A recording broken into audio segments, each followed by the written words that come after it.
Guys, grabe nangyari sa kanya. Sobrang grabe. Ayan, siya si Dr. Momita. Doctor trainee siya sa isang hospital sa Calcutta, India. Kakagaling niya lang sa 36 hours niyang duty and nagpapahinga sana siya sa seminar hall sa isa sa mga rooms sa hospital. At doon na nga naganap yung hindi niya inaasahan.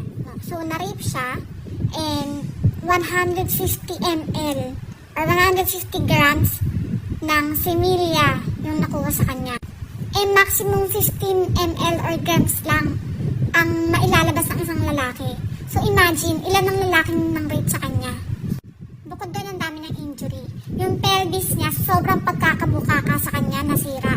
At the same time, namatay siya dahil sa pagkakaganon ng leeg niya.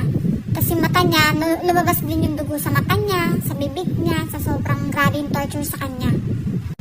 Biruin mo, sa mismong hospital pa kung saan ka nagtatrabaho.